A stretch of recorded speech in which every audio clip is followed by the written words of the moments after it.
Hello everyone, are you ready to embark on a wonderful journey into the world of pelargoniums? Well, buckle up my green-thumbed friends because I've got all the juicy details to turn you into a pelargonium pro in no time. And hang on till the end when I'll show you my absolute favourites. Let's get started. And we are in. Okay, before we jump into the nitty-gritty of caring for these plants in this glorious genus, let's talk about the elephant in the room, pelargonium types. These fabulous plants come in loads of variations, and no, they're not the same genus as geraniums, despite the title of the video, and despite the fact that they're still commonly known as geraniums in shops, especially it seems over in the US. Many UK plant sellers now seem to be getting it right. They're in the same family, but they have a completely different set of characteristics and care needs than their hardier counterparts, the geranium.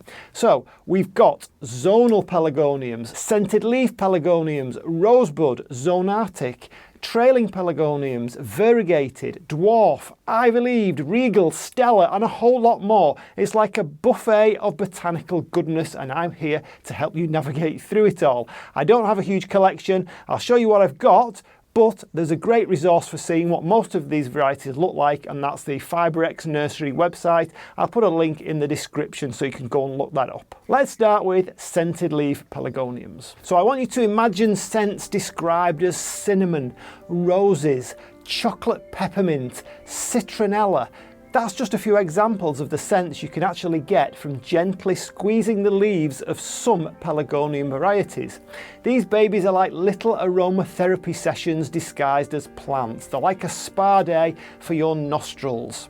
So let's move on to meet these zonal pelargoniums. So these are what many people think of when they think of pelargoniums, commonly used as summer bedding with their simple single colour clusters of blooms, but given the right conditions they'll bloom all year round. Not my personal favourite, but they'll certainly give you value for money, and in my opinion there are much more interesting varieties, as you'll see in a moment. Next up we have trailing pelargoniums, and this is such a plant. These plants are like the acrobats of the pelargonium family, gracefully cascading down from hanging baskets or spilling over the edges of containers. Again, not my personal favourite. I only have one because, again, they're very often used in summer bedding, and I like something a little bit different, which is where we're actually going with this. And now we've got three varieties where my heart really lies, starting with the Regals. These plants are like royalty in the botanical kingdom, with their large show-stopping blooms that command attention. They come in a kaleidoscope of colours, from regal reds and majestic purples, in fact all across the colour wheel from white through to black. There are frilly petals, large blousy blooms, various patterns and tones, just enormous variety, and I challenge you not to find at least one that you love. Now let's meet the angel types of pelargoniums. These delicate little darlings are like little celestial beings that have landed in your grow space.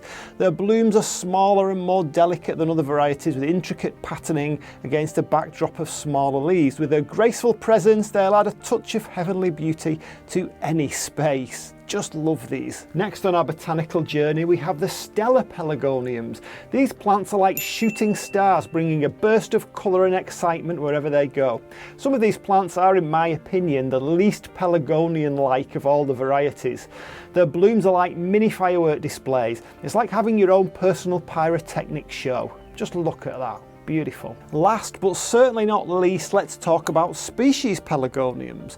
These plants are like the wild child rebels of the pelargonian family. They're definitely not for everybody, as they're sprawling and untidy in habit, much less showy blooms. But if you want something natural and very different, and in my opinion even more beautiful in their daintiness, then look no further than the delicate charms of something like Pelargonium trifidum, with its lovely, dainty, butter yellow petals splashed with a dab of purple, or the dramatic magenta blooms of Pelargonium sidoides with its backdrop of grey-green furry leaves. These species will add a touch of untamed beauty to your plant collection, and They actually smell really nice. So now that we've met a few of the cast of colourful characters, it's time to dive into the best practices for taking care of these Pelargonium wonders.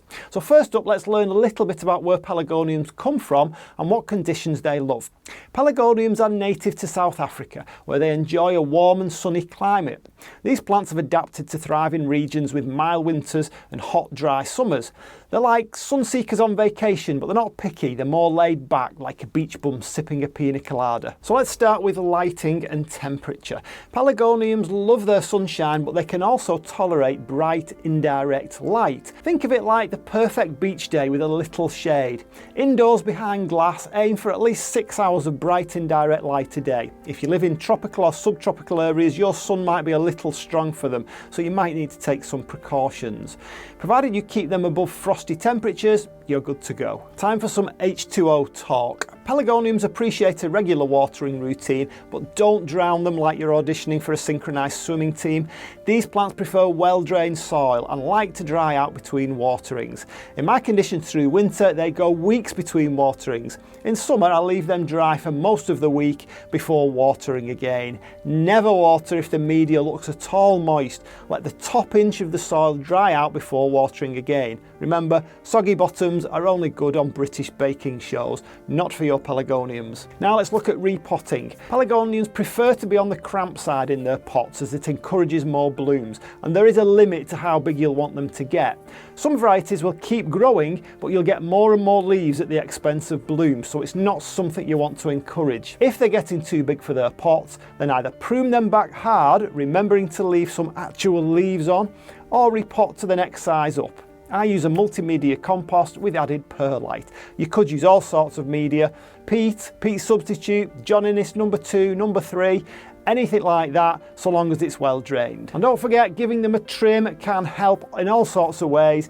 Prune them if you want to encourage bushier growth and remove any leggy stems. It's like giving them a chic haircut and a fresh start. Best time to do that is autumn, but you can actually do it at any time, although it might be at the expense of blooms if you do it in spring or summer. So when it's time to feed those hungry Pelargoniums, grab a high potash fertiliser. That means it should be high in potassium, and give them a gentle meal once a month during the growing season. It's like taking them out for a fancy dinner. Tomato food is generally a good choice, but something like this is a balanced all-round feed that you can use for the rest of the year. Of course, when it gets to winter, if your plants stop growing, then don't feed them. Oh, the drama of unwanted guests. Pelargoniums can actually attract some uninvited critters like aphids or spider mite, and if you're not handy in removing dead leaves, they can actually get fungal diseases like botrytis, which can quickly spread. But fear not, my plant-loving friends. Show those pests the door with a spray of soapy water, or my personal favourite this year, sulphur. I use a sulphur hot box, which has actually cleared up any sapsuckers and also sorted the fungus into the bargain. Not great in the house, possibly for a conservatory, definitely for an external building like my greenhouse here. And there you have it, folks, a quick run through of all things Pelargonium. If you want to learn more, just hit me up in the comments, and hopefully I've inspired you to get onto the web and order some of those gorgeous varieties out there. And if you want to see what my Pelargonium display looked like a couple of years ago before the spider mites came and killed a whole bunch of them, watch this video up here. I'll see you on the next one. Bye!